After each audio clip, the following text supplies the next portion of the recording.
buenos días.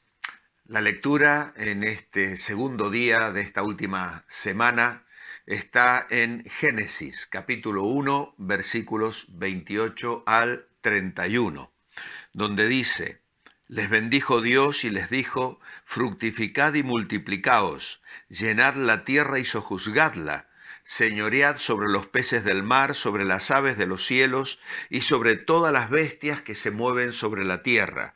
Después dijo Dios: mirad, os he dado toda planta que da semilla que está sobre toda la tierra, así como todo árbol en que hay fruto y os da semilla, os servirán de alimento.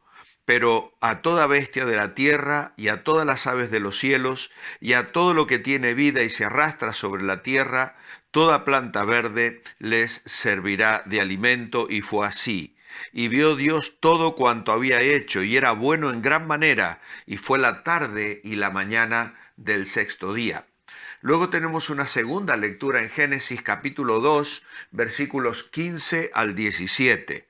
Y dice: tomó pues Dios al hombre y lo puso en el huerto de Edén para que lo labrara y lo cuidase. Y Dios le dio al hombre esta orden: de todo árbol del huerto podrás comer, pero del árbol de la ciencia del bien y del mal no comerás, porque el día que de él comas ciertamente morirás. Después dijo el Señor: no es bueno que el hombre esté solo, le haré ayuda idónea para él. Y hay una lectura final en Génesis 3, 16 a 24. No la vamos a leer toda porque es un poquito larga, pero es la condenación sobre nuestros primeros padres. A la mujer le dijo: multiplicaré en gran manera los dolores de tu embarazo. Al hombre dijo: por cuando le hiciste caso a tu mujer y has comido del árbol del que te prohibí comer, la tierra va a ser maldita por tu culpa, etcétera, etcétera.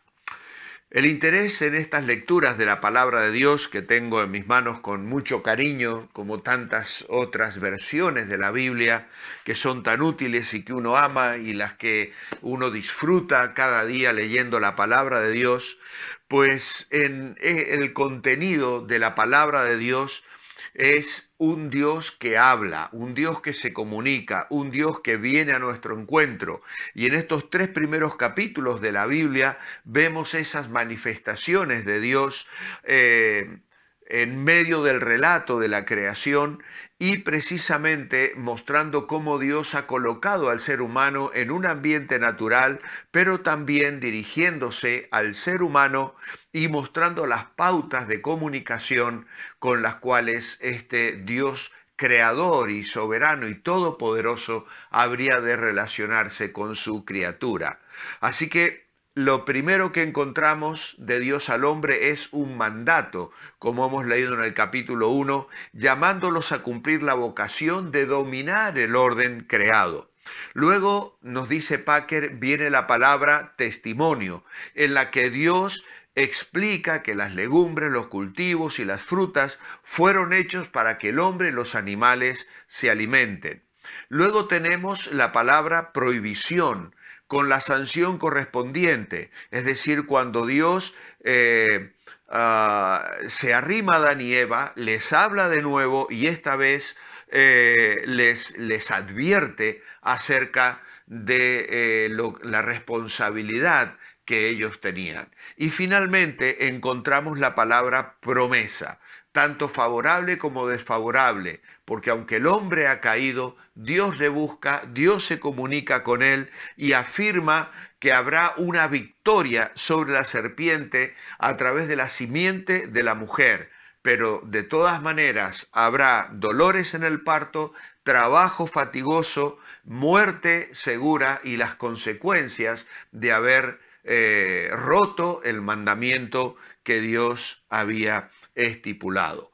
Así que en el marco de estos breves capítulos, los tres primeros capítulos, ya vemos cómo Dios marca las relaciones con las que Él va a seguir manifestándose a lo largo de los tiempos. Vemos el relato bíblico y Dios encontrándose con sus hijos, hablando con Abraham, hablando con Isaac, con Jacob y luego con el pueblo de Dios. pero siempre dentro del marco de cada una de estas manifestaciones que hemos mencionado. Ahora bien, en esta mañana quisiera añadir a la reflexión que tenemos plasmada en este segundo día del devocional algunas ideas para valorar lo que es la palabra de Dios. Ya Abraham nos dijo mucho el domingo, espero que hayáis tomado nota de los puntos abundantes y claros que él compartió, pero quiero también recordar algunas cosas más. La Biblia es la revelación escrita de Dios sobre su voluntad para con los hombres. Su tema central es la salvación por medio de Jesucristo. Es decir, si queremos conocer la voluntad de Dios, si queremos saber lo que Dios quiere para cada una de nuestras vidas, allí en la palabra de Dios la vamos a encontrar. Y básicamente lo primero que vamos a encontrar es que Dios quiere tener una relación personal a través de la salvación, a través de la obra de Cristo, a través de la redención efectuada por el Señor Jesucristo para perdón de nuestros pecados y para poder presentarnos delante del trono de Dios con libertad y confianza, como más tarde habrá de enseñarnos el Nuevo Testamento. La historia de la producción, preservación y transmisión del texto bíblico demuestra que es un volumen único, al punto que solo puede ser explicado por el hecho de que procede de Dios, que es sobre Dios y que obviamente ha sido protegido por Dios. Biblia es un término que se deriva de la palabra griega biblos y se refiere al contenido. Hay 66 libros en nuestras Biblias, 39 en el Antiguo Testamento y 27 en el Nuevo Testamento, escritos por 40 autores en un período aproximadamente de 1600 años.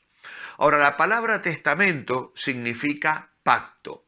El Antiguo Testamento es el pacto o acuerdo que Dios hizo con el hombre acerca de su salvación antes de la venida de Cristo.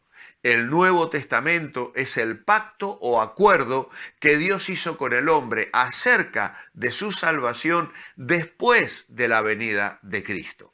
Ahora, el Antiguo Testamento fue escrito en hebreo, aunque algunos breves pasajes fueron escritos en arameo.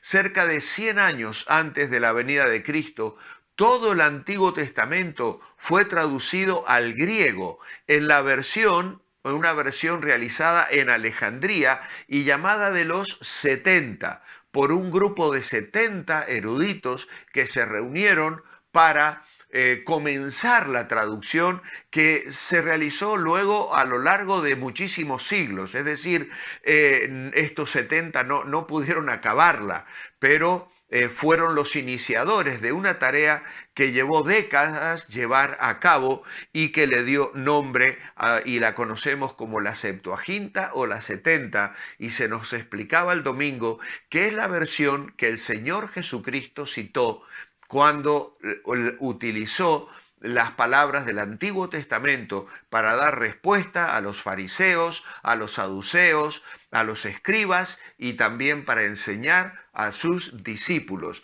Él utilizó esa versión dejándola como ejemplo de cómo nosotros hoy podemos usar traducciones. Él no se refirió directamente al texto hebreo, sino que citó claramente de la Septuaginta.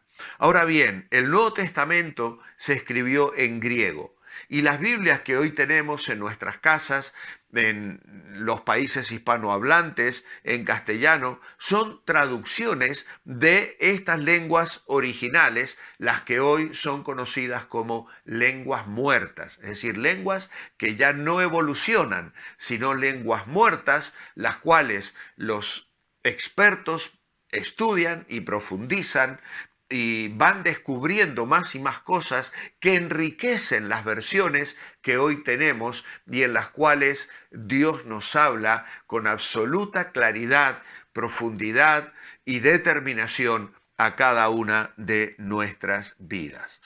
Ahora bien, algunos contrastes que nos van a ayudar a clarificar el estudio de esta palabra que es su verdad, como hemos titulado este capítulo. El Antiguo Testamento es un pacto basado en la ley. El Nuevo Testamento es un pacto basado en la gracia. El Antiguo Testamento comienza con Dios, el Nuevo comienza con Cristo. El Antiguo Testamento, en él Dios hace una demanda. En el Nuevo Testamento básicamente hace una oferta. En el Antiguo Testamento las palabras clave serían haz esto. En el Nuevo Testamento la palabra clave es yo haré.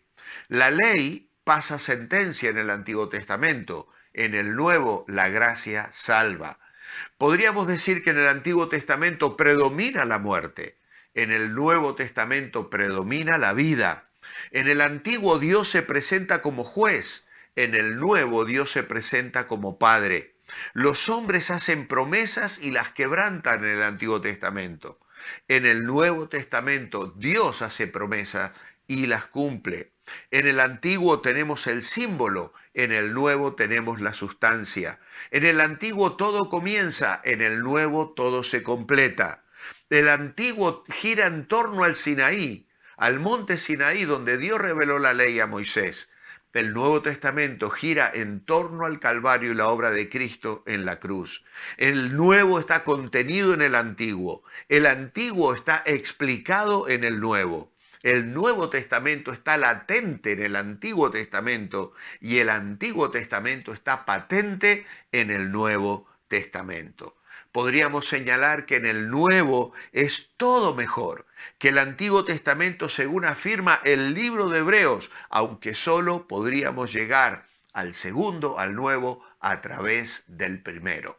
Por eso es que damos completa autoridad al Antiguo Testamento y como palabra de Dios. No la tenemos en menos ni la menospreciamos. Encontramos enseñanzas fundamentales, profecías, a un Dios que se revela a través del Antiguo Testamento. Y no tiene para nosotros en absoluto menos valor que el Nuevo Testamento. La Biblia, como veremos mañana, desde el Génesis al Apocalipsis, es la palabra de Dios. La Biblia constituye un solo libro, una sola historia, un solo relato, el de Dios.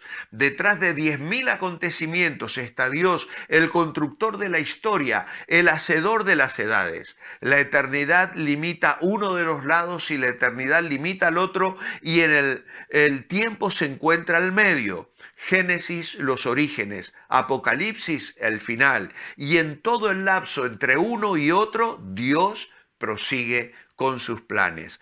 Podemos examinar hasta los mínimos detalles en todas partes y veremos que a través de todas las épocas un único y grande propósito está invariablemente presente: la intención eterna del Dios Todopoderoso de redimir a un pueblo arruinado.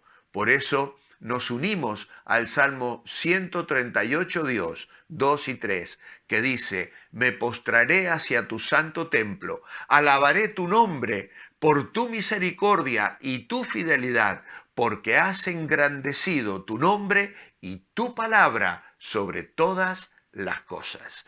Y nuestra oración escrita esta mañana es: amado Padre, muchas gracias por tu amada palabra, por dejar las cosas tan claras desde el principio.